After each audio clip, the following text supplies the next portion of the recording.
Mit meséljek? Szuperhősösek! Oké, kezdjünk neki.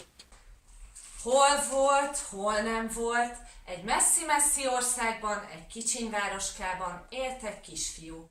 Erdélyi Zsoland agyát születése óta pókhálószerű ciszták borítják. 4 éves korára túl volt 2 koponyafeltáráson és 2 sért műtéten is. Mikor elkezdte az óvodát, kiderült, hogy mielodiszpláziában szenved, ami a leukémia egyik válfaja. Közel 1 évet töltött kórházban, de meggyógyult. 6 éves korában mindkét lábát megműtötték, és azóta eltökélten küzd azért, hogy megtanuljon járni. A most 9 éves kisfiú egy pillanatig sem adja fel, sőt, elbűvölő meséivel sokszor ő segít másokon. Rátom kicsi tojás, boltból nem volt, országban, rátot nem kös. Ebben a rátódban a cső egyszer a mező, hatalmas új dögöt van. Csőfékomot teremtette, hát ez már megint mi? Fölvette, megtapogatta, megtagolta, és a maga fejétől mégsem tudta kitalálni, hogy mi.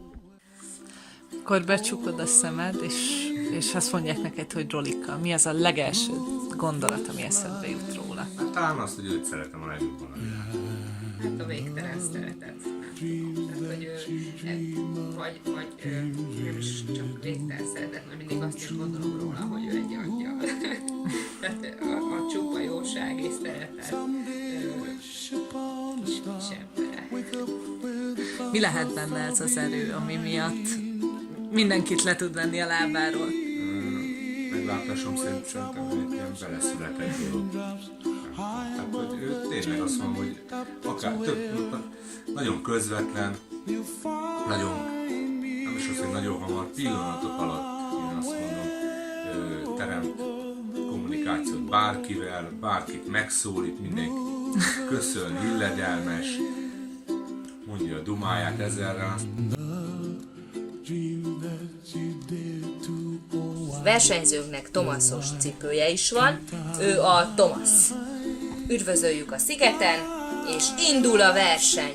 A győztes Tomaszos érmet kap, ott várja az a Hát jó! Mai napig szerintem még mindezt megélni a legbrutálisabb volt, hogy nem, hogy legyőzött a 2 koponyafeltárás után legyőzött egy halálos betegséget, még végigcsinálta ezt a 10 vágáson a 2 lábán, tehát 5 vágásos, 6-7 gipszbe a nyáron a legnagyobb forróságban, utána felállt a lábára egy rehabilitációs intézetbe, és én ezt végignéztem, az tényleg egy nagyon fájdalmas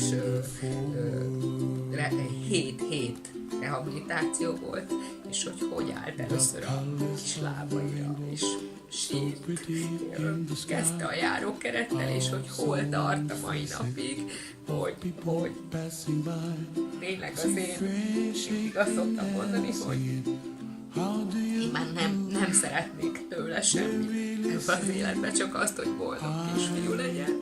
Ez már az ő kis csatája saját magával, hogy mindig azt mondom neki este, hogy ha tényleg szeretne megtanulni járni, akkor tényleg küzdjél saját magáért, de hogy én már boldog vagyok, hogy ő itt van velem, és mosolyog minden nap rám.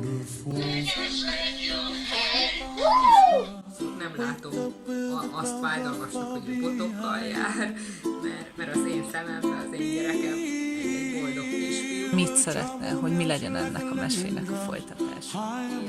Az én mesém, amit a másik, amit nagyon szeretnék, csak tényleg ezt így élve mondom ki, hogy megtanulni, tehát ez az egy nagy álom.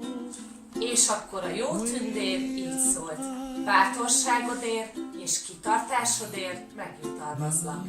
Itt a vége, fuss el vélem.